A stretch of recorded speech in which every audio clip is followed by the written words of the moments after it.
If you are leading a large organization today, you are likely living in a constant state of tension. On one hand, you have the pressure to adopt AI, to move faster, and to innovate before you become obsolete. But on the other hand, you operate in a structure designed for the exact opposite: safety, consensus, and control.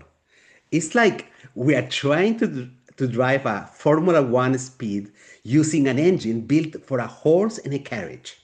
The result is the speed paradox. We buy the advanced AI tools, but we stifle the people using them with layers of bureaucracy and permission seeking. We want speed, but we are terrified of the chaos that might come with it. So, how do we bridge that gap? My guest today says the answer isn't more technology, it is a radical shift in culture. She argues that in this new era, AI it is the tool, but autonomy is the fuel. I'm joined today by Nikki Barua, the CEO of Flipwork, and a leading voice on workforce transformation. She's here to challenge the traditional command and control model and offer us a new framework, autonomy with guardrails. If you're trying to figure out how to lead at the speed of AI without crashing the car, this conversation is definitely for you. Thank you, Nikki, for being with us today. I'm thrilled to be here. Thank you for inviting me. Listen, I want to understand a little bit more about this new philosophy of implementing solutions. Just before our conversation, we were kind of bitching about the old times when SAP implementations came to force and everything was made by the book. There was order in this chaos. We knew that something was going to last 6 months, but at the end it was lasting 1 year and a half, and we had to use even more resources than before, and people were not all implicated in the project. And today this is changing. Mhm. You, I think you have said that the future belongs to the fastest, not just the fittest. In large international organizations, we are designed for safety and control, not the speed. How do we introduce this aspect of autonomy without creating chaos? Yeah. Yeah. Look, the times that, when you think about early stage transformation from 2 decades ago, we were living in a world that was very slow and linear and somewhat predictable, frankly. And when you operate in that kind of business environment, you can make plans that are very structured, can be rigid and linear in its implementation, and you can take a very methodical approach with hierarchy and structure that flows top down, right? And that ensures quality because it's sort of like leading the army. You've got thousands of foot soldiers, and the general and the commander can state exactly what needs to be done, and that information and the control flows top down. And so everything gets done as predicted. And it worked. It worked because that was what the environment was like. That model is a recipe for disaster today.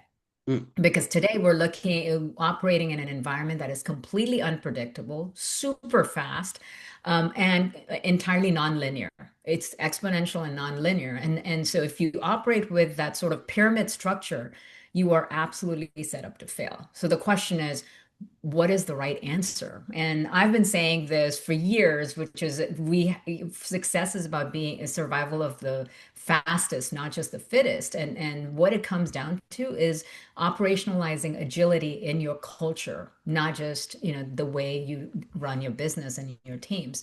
And you have to shift from thinking about armies to thinking like Navy SEAL teams. Navy SEAL teams are small, they're mission oriented, they're agile, and they are able to move and pivot as needed quickly. And when you think about your organizational structure that way, that is what unlocks speed within your culture.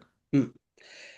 If I understand correctly, and this is something that needs to be clarified because I see many people confusing the definition of agility. Agility doesn't Mhm. mean just fast, and there is certainly a purpose, not like our old traditional way of implementing SAP stuff, where we had the quality. You mentioned the quality, but we didn't have really the outcomes like the people wanted to use that thing that people have been programming, setting up for months. Um, Yeah. so for you, how would you define agility? What would be your preferred definition? The way I think about agility is, if you think of a sports car, a really fast sports car, the what allows the driver to go really, really fast isn't just about the engine, it's actually about the brakes. Because when you know you have the controls to set the brakes, then you have the courage and the confidence to go really fast. And to me, agility really comes down to not only being able to have the speed at which you go, but know exactly when you have to have the controls, the guardrails, and the brakes to put in, so that you don't keep speeding and end up crashing in the wall. You have to have control, and control comes from the brakes. And so that's really what gets operationalized within your culture, is thinking about, shifting from activities to focusing on outcomes. When you have that clarity about, what are those outcomes, what are the capabilities required to unleash those outcomes, but also what are the checks and balances along those way. When you have it set up that way, then you're not having to do it from a command and control top-down approach. You really are operating on a set of principles and standards, and the insights that allow you to pivot and move as you need to. Hmm. The story about having autonomy with guardrails is quite interesting Mm. because it comes somehow in. You have to dig a little bit into human psychology. We don't like Yeah. uncertainty. We like to have the control, and we think that we know better than the others, especially if you take a little bit of a bump in the hierarchy. Yeah. So many leaders agree that they want empowered teams, but they're Yeah. terrified of losing this oversight. Is Yeah. there a specific framework you would recommend for this autonomy with guardrails so leaders can sleep at night, really? Yeah, when you think about what keeps a leader up at night, it's really around making the right decisions and ensuring that those decisions get executed correctly. That's ultimately what it comes down to. And that requires, really focusing on three different things. One is the clarity of the North Star. If you've made that decision, is that clearly understood by everybody within the organization? Do they know what that mission really is? And has that been communicated effectively, not just by the leader, but is that understood in every possible way? How does the focus on the exact outcomes, with the nuance and the specificity that it's not just saying this is what we're working towards, it's describing what the anti-vision is. What are we not wanting? What does great look like? And what does not meeting that outcome look like? When you are able to describe it with the richness of that information, with all of that nuance, people really internalize that, and that gives them the ability to know what they're applying themselves for. When you keep it vague, like simply saying we want to increase sales by 15%, well, that doesn't really describe, well, you're increasing sales, but maybe you're eroding customer experience. Maybe you're burning through cash and destroying relationships. You don't describe the anti-vision as clearly in terms of what that is required. So that's number one, of getting that North Star so richly expressed that it is truly internalized by everyone.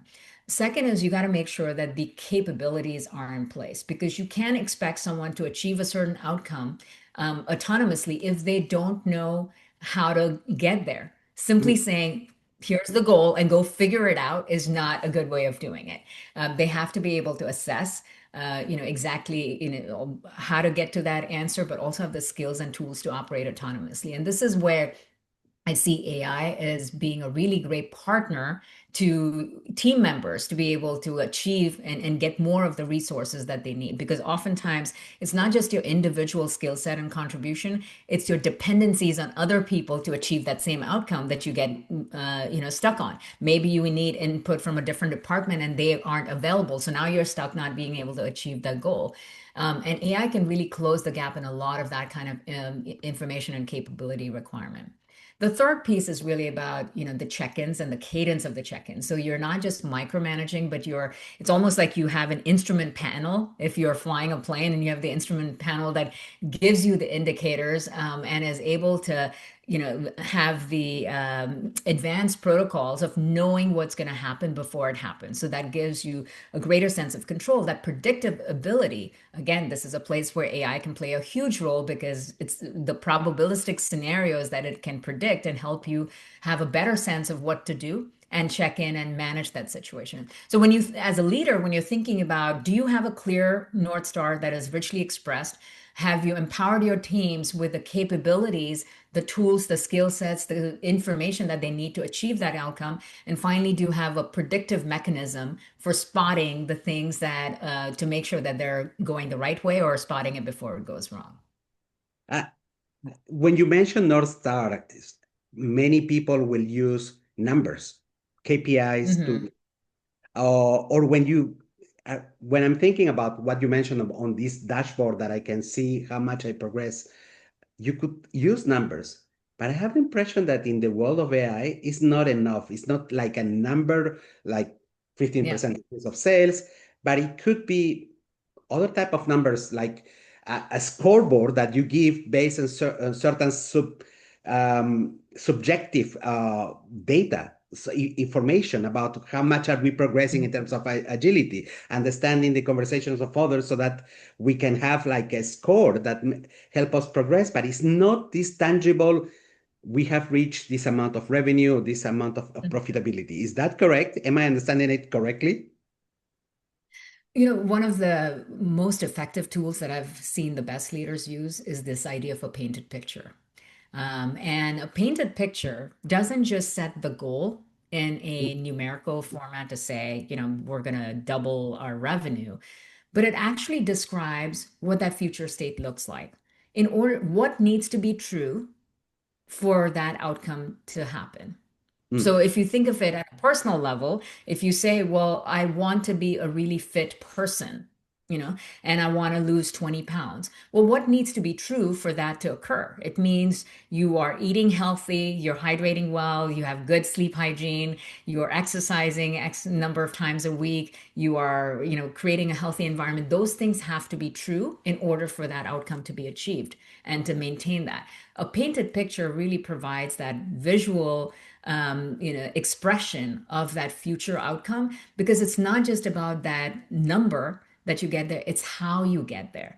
And when people are able to visualize that, they understand the guardrails automatically because it's expressing, here's what needs to be true, here are the conditions that need to be met for us to achieve this outcome.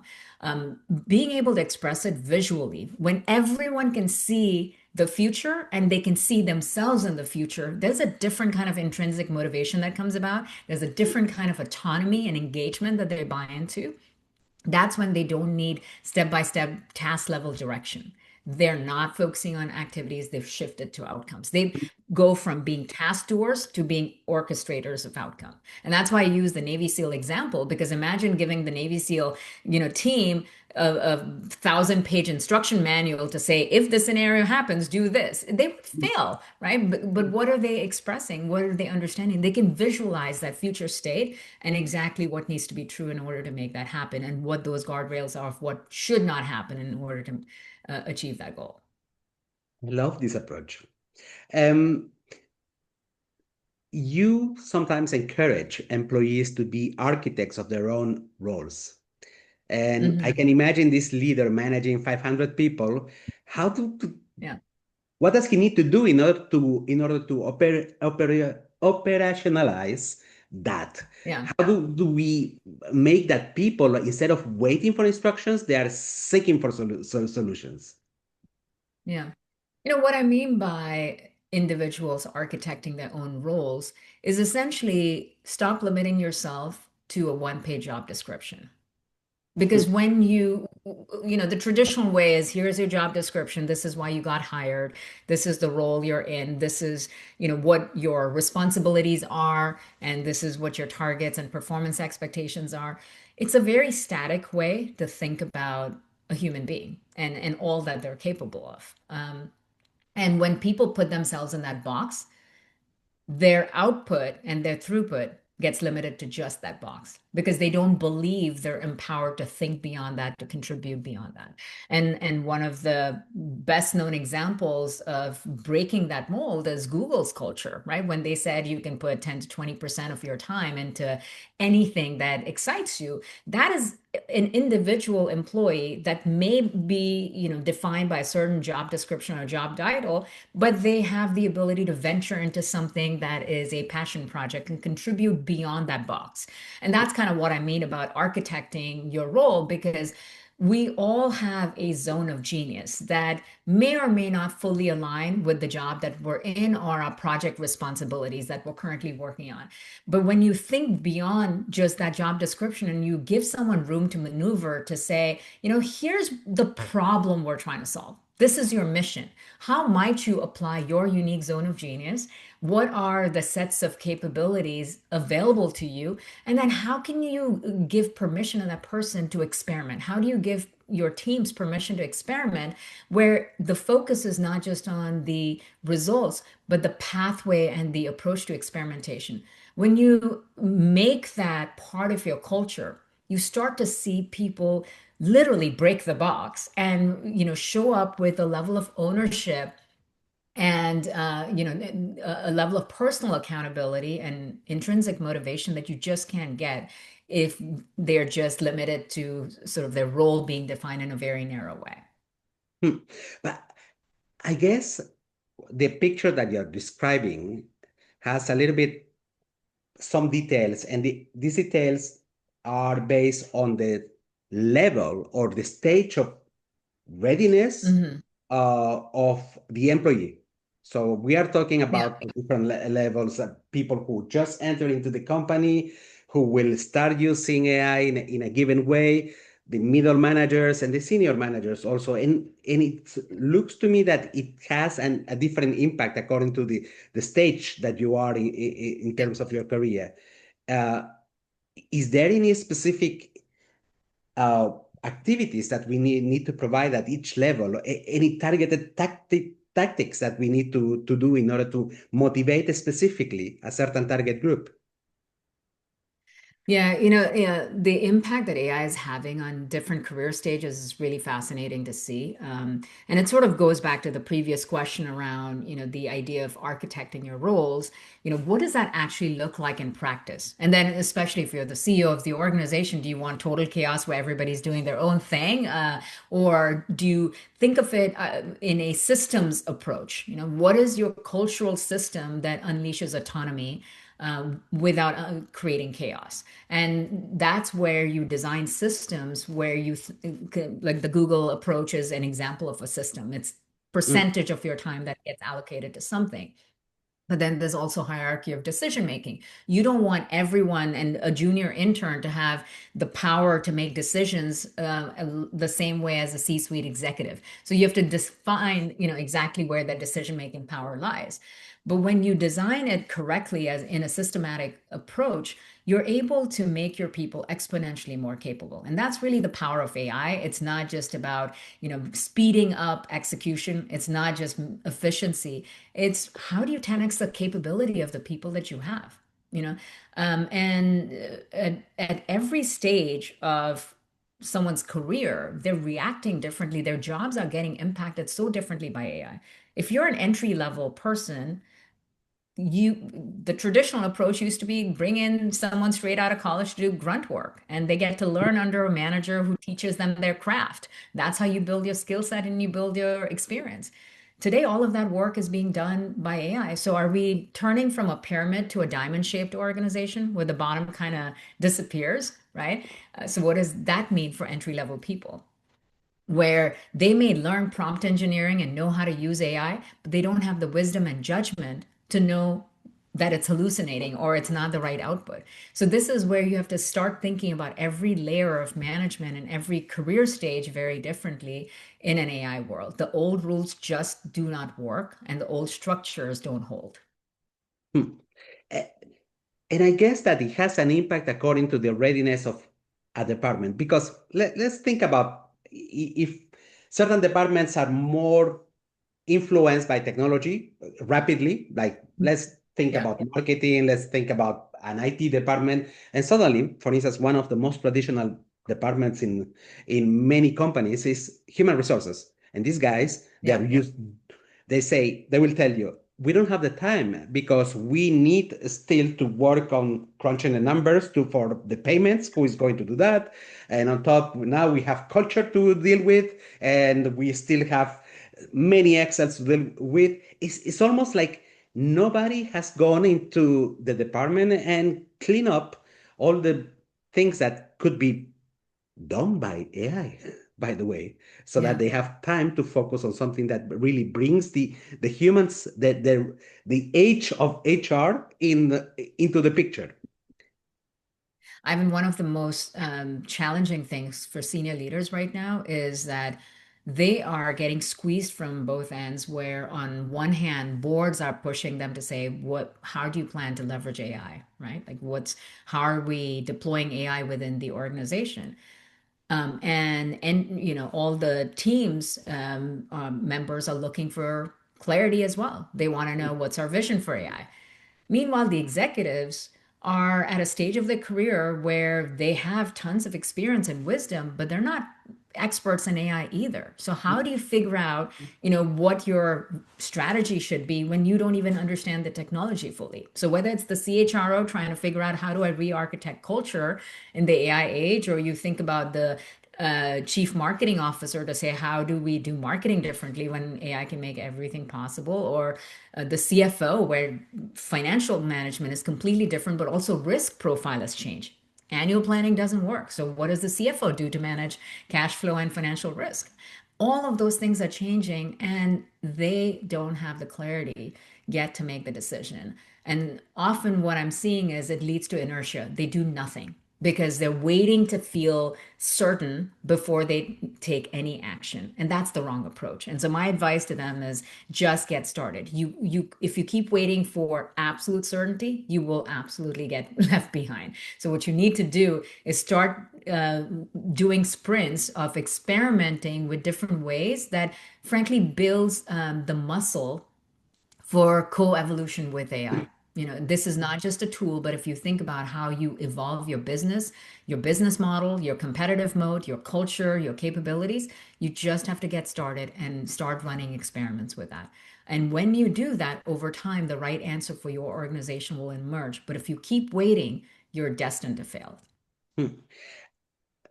In principle, well, you are right. Some certain companies are still waiting to have the magic formula to start doing something with AI, but there are certain who have invested into, they call it POCs, that have Yeah. sometimes it costs like quite a lot. Like it can cost half a million sometimes, and they wanted perfection. So they wanted to have a big case where they can have huge cases. But you're right. In fact, if an individual, some people go into guerrilla approach, the accounting person, the IT person, the human resources, into trying how can I make my life easier for this boring job that Mhm. I have. I mean, we Yeah. could progress even in a cheaper way and more rapidly, right? And solutions Absolutely. So at scale can come right up. now, right now, the reason we have so many pilots running and so much technology all over the place is frankly leadership indecision. Because the leaders don't know exactly what to do, the easy answer is let me buy a license. Let me buy the next shiny object tool, right? There's vendors pitching me for all kinds of AI tools. Let me buy this, and this is going to be the answer. The problem with that approach is you're taking revolutionary tools and putting it into legacy environments where the ways of working has not changed, right? So you may have a Ferrari, but you're driving it on a dirt road. And it can go fast. It's not going to be effective. So you have to think about fundamental restructuring at the base level. How your people think, how they collaborate, how they work, all of that has to be reimagined before you insert the technology. And that's a pretty massive transformation initiative, which is overwhelming for a lot of leaders. And so the easy answer is let me buy this vendor tool, and hopefully that leads to an answer. All that ends up happening is poor adoption, pilots that fail, and a lot of millions of dollars wasted. Hmm. So the alternative to that is really starting from the people side first. You've got to start with, how do you help your people evolve with AI as a partner, as a colleague. If you start thinking about, AI is not just a tool for efficiency, but how does it help you be more of what makes you special and let go of the things that a machine is always going to do better than you, Mm, right? And when you can let go and design it that way, that's what makes your people exponentially capable. And we call it, people becoming people squared, right? If all of your mm, people were people squared, you've effectively, doubled your capacity and your throughput without adding any additional headcount or any additional cost. And the best part is you're making your people happier because they're able to do more of what they're great at and shed all of the things that was grunt work or boring or, just taking up a lot of time that was not the best value of their talent. mm. It's not that easy as it sounds. This story Yeah. of doing things for the people, because it means a real rewire of your brain. Um, and I'm thinking just loud, leading an Yeah. autonomous team is sometimes harder than leading a compliant one, the one that you give an order and people are Yeah. following. Um, this time you cannot just give orders, you have to give context. Do Yeah. leaders need to relearn how to communicate to survive this big change? Yeah, this is such a great question because to me this is one of the biggest roadblocks right now in the path to transformation is that the leaders themselves are completely unprepared for this because uh, everything about leadership development has focused on a certain style of communication. Mm, The training that leaders have received of how they need to show up, what they need to provide, and that whole idea of like delegate and let go and don't get in their way and all of those things. Many of those principles really break down in this kind of environment. That an AI powered organization, um, a leader isn't necessarily the bottleneck for intelligence anymore. When you think about the old days, you needed to talk to your boss to get insights because they had information and wisdom that you didn't have in order to do your job. So they were essentially bottlenecking progress. And without getting input from your boss, you couldn't do your job. Well, AI has kind of removed that bottleneck, right? Everybody has equal access to information, access to analytical power. And so leadership fundamentally has shifted from giving orders to simply providing context. You become the chief, meaning maker in the organization. Simply saying like, do X doesn't work. So, being able to explain to people, here's why this matters. Here's how it connects to what the business is trying to achieve. Here's what success looks like. And here's what not achieving success looks like. And, that is truly about like enablement and context providing, where you're giving people the clarity, the context, and then really getting out of the way. But that's, so many people in leadership advanced because they were great at getting things done. And, they drove the results, they hit the targets, they delivered on time, and they managed with precision. That being able to shift from that to let go of that and simply say, I'm just going to tell you the what and the why and then trust that it's going to happen. That mm. goes against a biological imprint. Like how do you let go of that kind of control and certainty? It's very, very hard. A lot of the things that you say, in fact, is now that I look at your logo, Flipwork Yeah. is kind of Yeah. shifting upside down the story that That's you have literally been what it's telling. about. Yeah. Exactly. Yeah. Because Flipwork, the problem that we're really focused on solving is AI is changing work faster than people can change how they work. And in order for them to go from the old way to new way, it's not just about learning the new way. What's more important is unlearning the old way. Because you cannot take on something new unless you let go of the old. But that's a pretty significant transition for anyone. Most people, when they're doing their jobs, they're kind of on autopilot. You learn how to do things a certain way from years of repetition. And so expecting them to show up on Monday at 9 a.m. and just radically do things differently is not going to happen.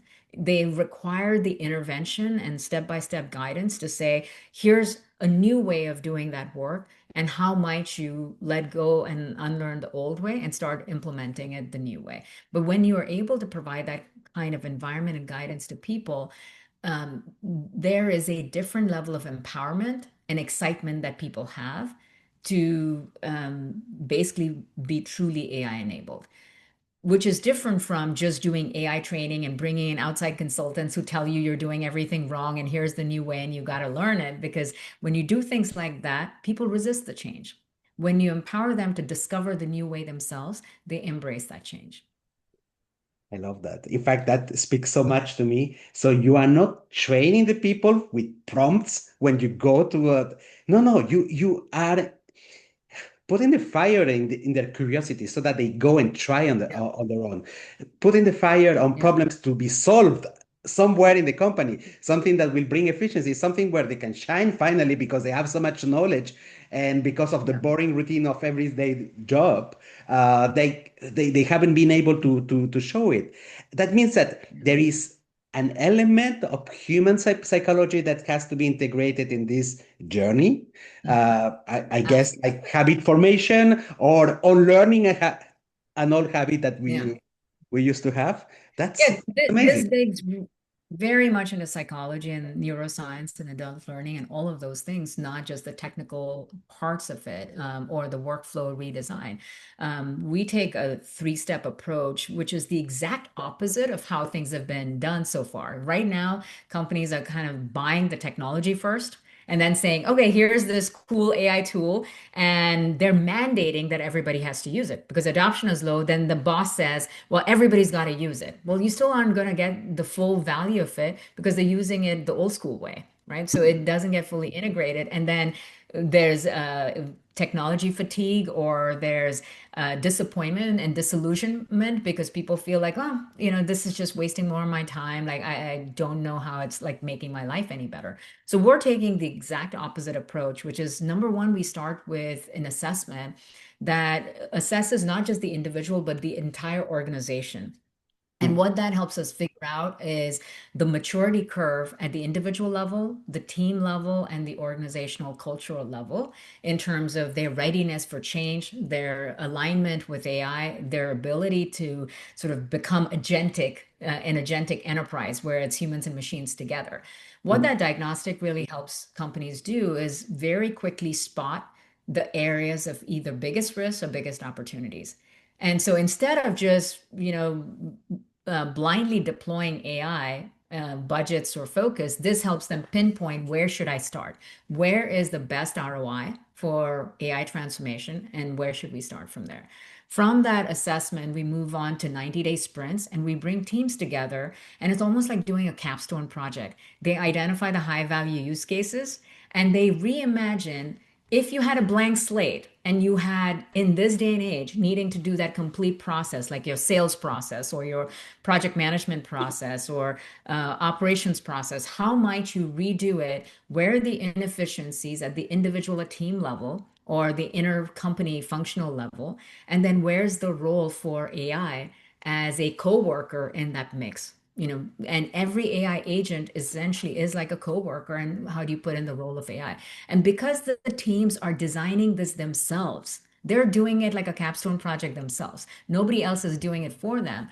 And the leader is finally approving and ensuring that the guardrails are there, the governance is there, that it's not going to cause any risk for the company. What happens within just that 90-day period is people have changed their mindset.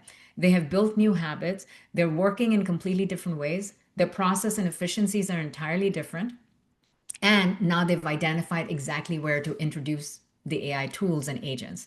And then only after that sprint is done do we actually build the AI tools or deploy the AI tools within that. And with a result with that is we get 85% adoption right away. So during the 90 days, are they just practicing or they actually deliver prototypes of solutions that can be implemented, like the minimum viable product of Right. improving invoicing in Yeah. in finance? Yeah. These aren't. These aren't practice sessions. These are actual implementations of real change within that. And you talked about like the survival of the fastest being, I shared why that is so essential. This is an example how effectively what it's really doing for a company is it's taking them out of the 1 to 3 year operating cycles and turning them into 90-day operating cycles. That's where the agility gets unlocked because now people know where the opportunities are. They're unlocking that transformation themselves.